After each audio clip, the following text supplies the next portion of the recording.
hello. Welcome back to the Feel Good Factor. I'm Susmita Veganosaurus and I'm so glad you could join me here today.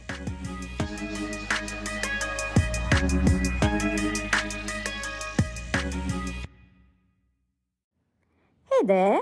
Do you like reading? Do you like entertaining stories? How about an interest in gaining new perspectives and guidance about vegan food and cooking, about life, spirituality, about running a conscious business? If you said yes to any of these things, or preferably all of them, then you're going to love my free newsletter, The Feel Good Tribe. I send out emails in a very conversational tone once or twice a month with stories as well as updates. Stories that I don't share anywhere else, not even on this podcast.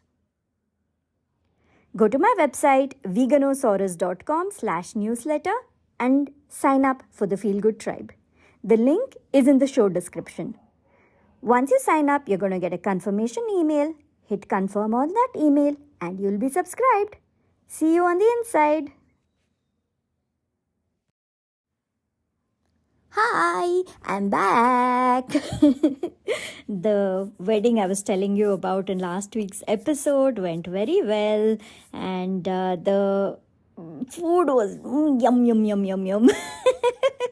It was catered by Vijay Sweets Coimbatore. So they have something called the Green Rabbit, which is all about doing vegan events. And they do catering, they do event management, whatever people want, and all vegan end-to-end taken care of. And the catering for this wedding was done by Arvindan, who owns Vijay Sweets, and his team.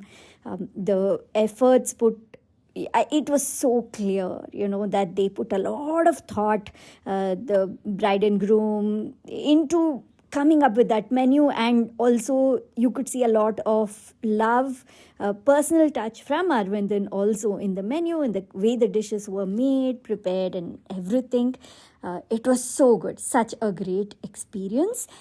And the best part was, I'm vegan, so I'm biased. I would say the food is good, obviously.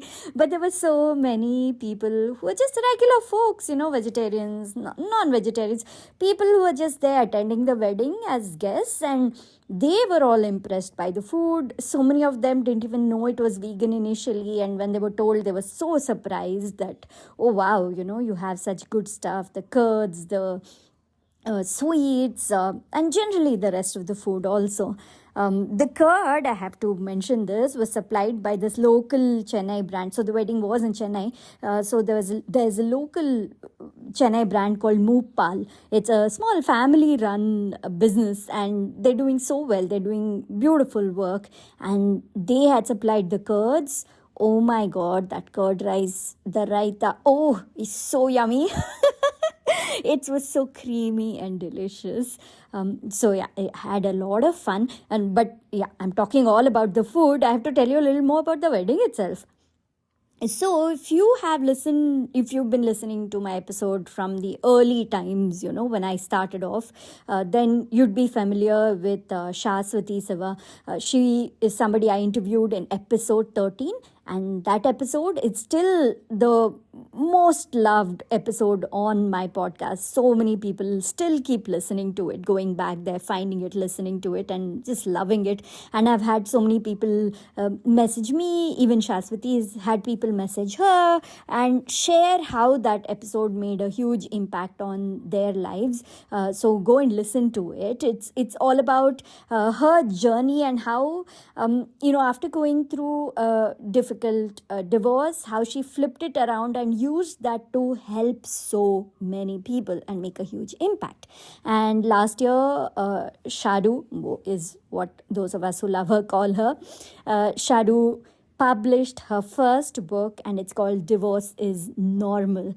Read the book, listen to her story, and it's for everyone. It's for all of us. It's for the rest of us. It's not necessarily only for people who have had a divorce or are contemplating a divorce, but mainly it's for us. We are the audience, and rest of us who who speak about divorce in such hushed tones, such muted thoughts.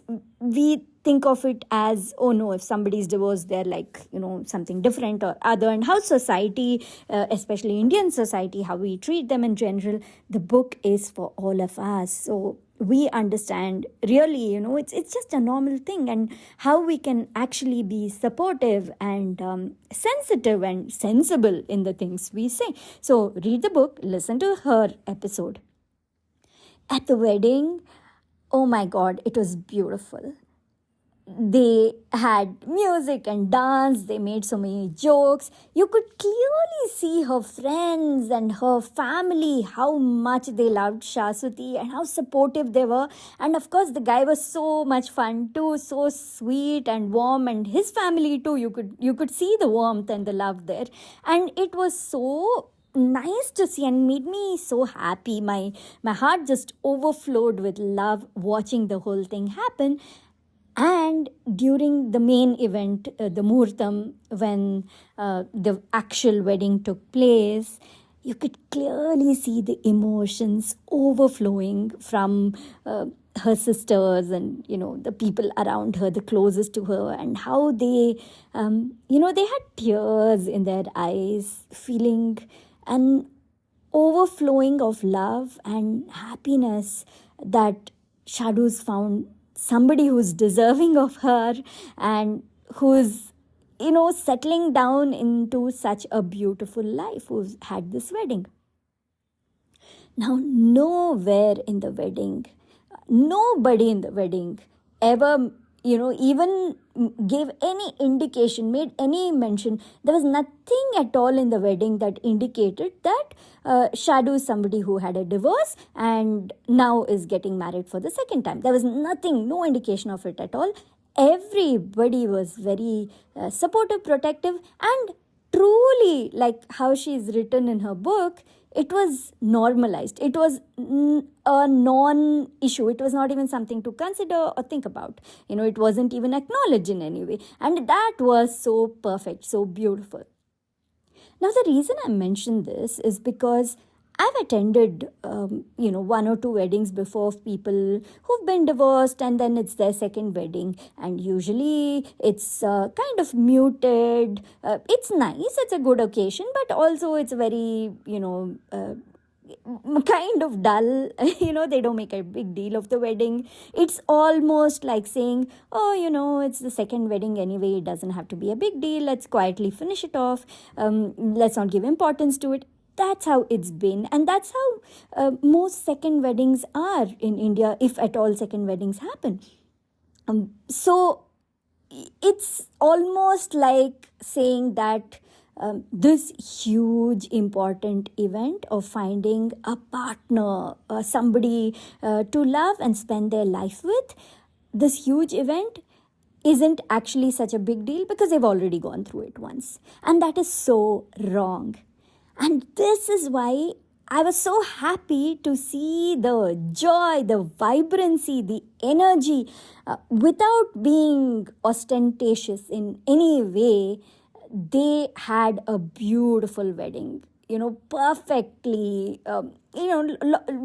with lot of thoughts put into the elegance, the decor, the family, the way they dress, the way they act, all of it, and the joyousness of it, having all the additional events surrounding it, like they had a mehndi, then they had a sangeet evening, then they had the wedding, and then, those games that they do before and after the wedding, depending on the kind of wedding you have, all those things exist, and they had all of it, and everybody enjoyed it together.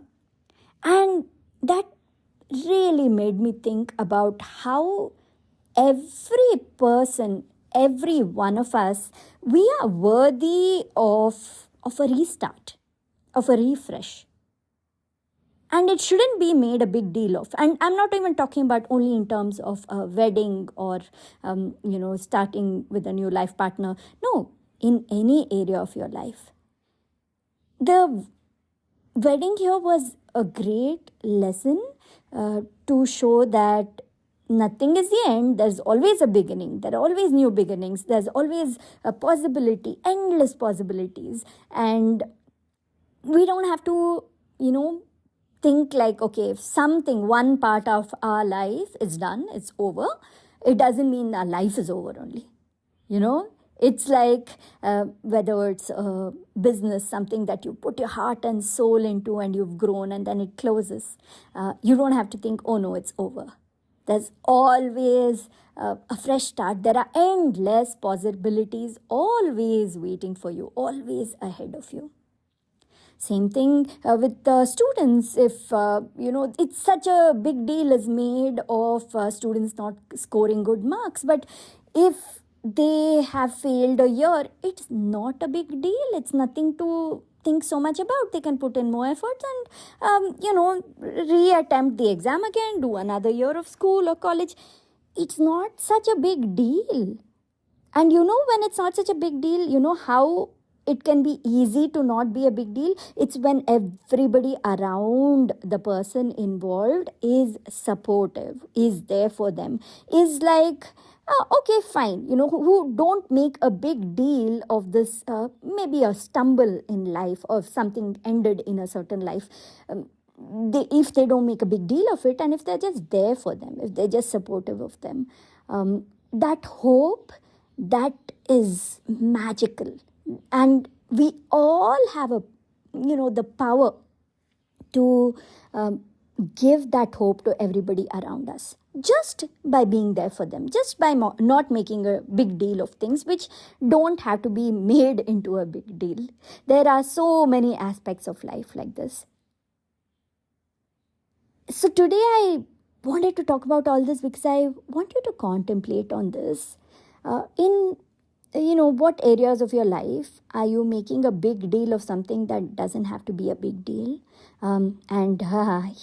Here's a clue. Almost nothing is a big deal. It's not as big a deal as you make it out to be. Giving it more importance. The whether it's the successes or the failures, the wins, the losses, it doesn't matter. None of it is a big deal. It's a flowing stream, life. And we can just keep flowing through regardless of the ups and the downs. So in what areas of your life can you let go of your attachments and expectations and this big drama that you've created in your head? Where can you let it go?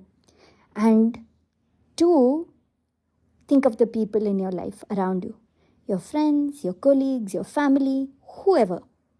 How can you be supportive of them? How can you make it easy for them on their journey if they have gone through or are going through something unending, a difficulty, a challenge? How can you make it really simple for them, not by making a big deal of it, but by making it really casual? I'm not saying you minimize their pain or their difficulty, no, but don't make it seem like the world is ending. Oh no, feeling sad for them. Don't treat them that way. Just be there for them. Be a pillar. Be strong. And magic happens. And such beautiful events like the one I attended, that's the result. Those are the results. Those kinds of events are the result of people, lots of people, just being there and just like, being in the present moment with somebody without worrying about the past and without worrying about the future either. So yeah, that's it.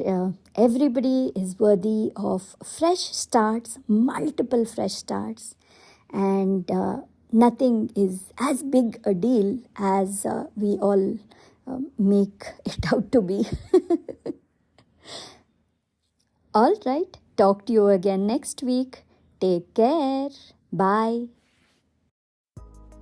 Thank you so much for listening to this episode of The Feel Good Factor. I'm Susmita Veganosaurus, and I'm looking forward to talking to you again very soon. Bye.